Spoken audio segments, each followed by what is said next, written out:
नमस्कार।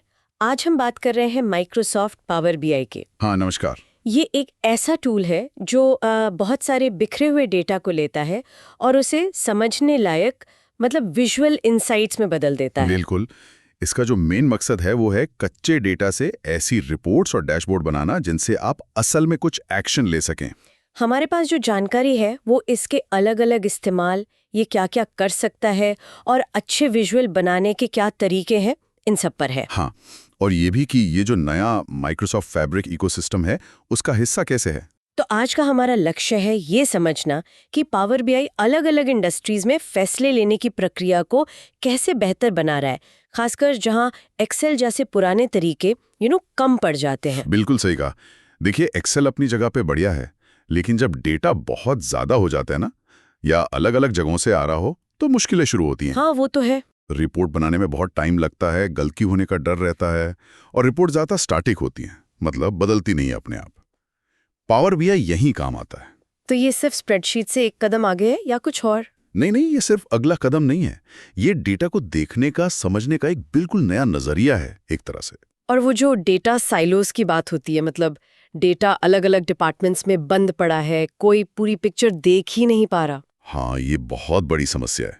Power BI इसका क्या हल निकालता है? क्या ये आसानी से अलग अलग सोर्सेज से डेटा जोड़ लेता है? हाँ बिल्कुल, यही तो इसकी सबसे बड़ी ताकतों में से एक है। ये अलग अलग डेटा सोर्स, चाहे वो कोई डेटाबेस हो, कोई क्लाउड सर्विस या सिंपल एक्सेल फाइल ही क्यों ना हो, सबको एक जगह खींच लाता है। अच्छा। इससे वो साइलो वाली दीवारें टूट जाती हैं और नतीजा, टाइम बचता है, बहुत टाइम। जैसे वो मेट्रो बैंक का उदाहरण है, उन्होंने 100 से ज्यादा रिपोर्ट्स ऑटोमेट कर दी। अरे वाह। फैसले बेहतर होते हैं, तेज होते हैं, क्योंकि डैशबोर्ड्स मिनटों में अपडेट हो जाते हैं, हफ्तों का इंतजार नहीं करना पड़ता। तो ये सिर्फ रिपोर्टिंग टूल नहीं है, ये बिजनेस को ज्यादा फुर्तीला, ज्यादा अजाइल बनाता है। ये तो बहुत बढ़िया है।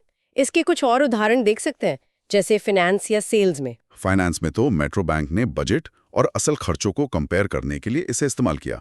उनकी जो फाइनेंशियल प्लानिंग हफ्तों लेती थी, वो दिनों में होने लगी। अच्छा। हाँ, और सेल्स टीमें रियल टाइम में देख सकती हैं कि टारगेट कितना पूरा हुआ, कहाँ कमी है। पर यह सिर्फ यहीं तक नहीं है।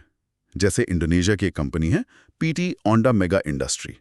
उनको सप्लाई चेन में दिक्कत थी, स्टॉक का ठीक से पता नहीं चलता था। हाँ, ये आम समस्या है। हाँ, पावर बीआई ने उन्हें रियल टाइम विजिबिलिटी दी। नतीजा, इन्वेंट्री मैनेजमेंट सुधरा और उनकी प्रोडक्शन लाइन की एफिशिएंसी 30% बढ़ गई। 30%? ये तो सीधा असर है ऑपरेशंस पर। बिल्कुल, यही है डेटा को एक्शन में बदलना। और हेल्थ केयर या रिटेल जैसे सेक्टर्स में इसका कैसा इस्तेमाल हो रहा है? हेल्थ केयर में जैसे इंटीग्रेस हेल्थ है, वो मरीजों की निगरानी, रिसोर्स मैनेजमेंट, इन सब के लिए यूज कर रहे हैं। सोचिए, क्लिनिकल डेटा को विजुअलाइज करके पेशेंट केयर कितना बेहतर हो सकता है। हाँ बिल्कुल। रिटेल में देखें तो वॉलमार्ट है, वो कस्टमर के खरीदने के पैटर्न को समझने के लिए पावर बीआई यूज करता है। और भी हैं, फ्रॉड पकड़ना, एचआर एनालिटिक्स, यहां तक कि यूनिवर्सिटी में स्टूडेंट्स का परफॉर्मेंस ट्रैक करना। स्टेटसन यूनिवर्सिटी ने इसका इस्तेमाल करके ड्रॉप आउट रेट कम करने में मदद पाई। कमाल है, मतलब बहुत ही वर्सेटाइल टूल है ये। अच्छा, ये सब करने के लिए इसके पीछे क्या है, मतलब इसके मेन हिस्से क्या हैं? मोटे तौर पे दो मेन कंपोनेंट्स हैं। एक है पावर बीआई डेस्कटॉप। यह समझिए आपका वर्कशॉप है। यहीं आप डेटा से कनेक्ट करते हैं, उसे साफ करते हैं, मॉडलिंग करते हैं और विजुअल रिपोर्ट्स बनाते हैं। ठीक है, हिस्सा है आपने बताया था। हाँ, माइक्रोसॉफ्ट फैब्रिक एक बड़ा इंटीग्रेटेड एनालिटिक्स प्लेटफॉर्म है माइक्रोसॉफ्ट का। इसमें डेटा इंजीनियरिंग से लेकर data science, real time analytics और बिजनेस इंटेलिजेंस, जिसमें पावर बीआई आता है, सब एक जगह लाने की कोशिश है। समझ गए। अच्छा, रिपोर्ट्स बन गई, शेयर भी हो गई, लेकिन वो असरदार कैसे बने? सिर्फ चार्ट दिखा देना तो काफी नहीं होता होगा, है ना? अच्छी विजुअलाइजेशन के लिए क्या ध्यान रखना चाहिए? बिल्कुल सही सवाल है। रिपोर्ट ऐसी हो जो कहानी साफ साफ बताए, देखने वाले को उलझाए नहीं। सबसे पहला नियम है सादगी। सादगी मतलब? फालतू की सजावट, जैसे 3D इफेक्ट्स वगैरह, इनसे बचना चाहिए। ये बस ध्यान भटकाते हैं। टाइटल और लेबल बिल्कुल साफ होने चाहिए। और रंगों का इस्तेमाल कई बार बहुत कंफ्यूजिंग हो जाता है। हाँ, रंगों और स्टाइल में कंसिस्टेंसी, मतलब एक रूपता बहुत जरूरी है, खासकर जब आप एक जैसे कई चार्ट्स दिखा रहे हो। फॉन्ट ऐसा हो जो आसानी से पढ़ा जा सके, और कॉन्ट्रास्ट अच्छा हो, जैसे हल्के बैकग्राउंड पे गहरा टेक्स्ट, पैटर्न वाले बैकग्राउंड बिल्कुल नहीं। और एक और बात, चार्ट को बहुत ज्यादा जानकारी से भरे नहीं। जरूरत हो तो डेटा को 2-3 अलग चार्ट्स में बांट दें। संतुलन जरूरी है। और सबसे जरूरी शायद ये कि डेटा सही दिखे, मतलब कोई छेड़छाड़ ना लगे। एकदम, सच्चाई बहुत जरूरी है।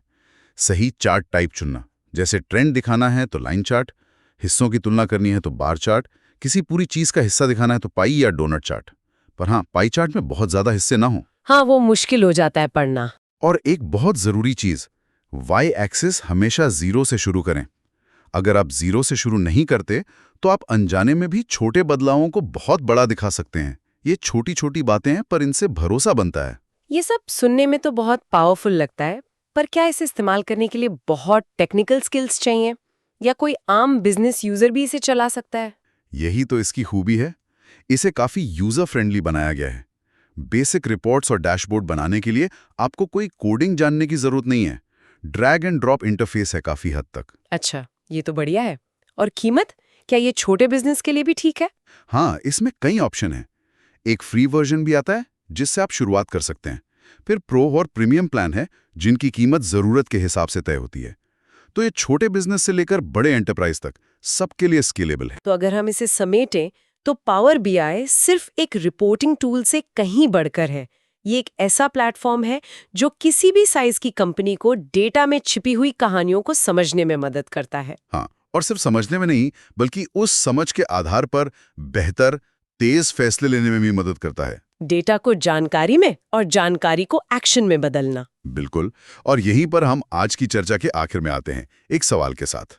आज के जमाने में डेटा तो सबके पास है, बेशुमार है। लेकिन सवाल यह है कि क्या हम उस डेटा में जो कहानी छिपी है उसे वाकई सुन पा रहे हैं, समझ पा रहे हैं?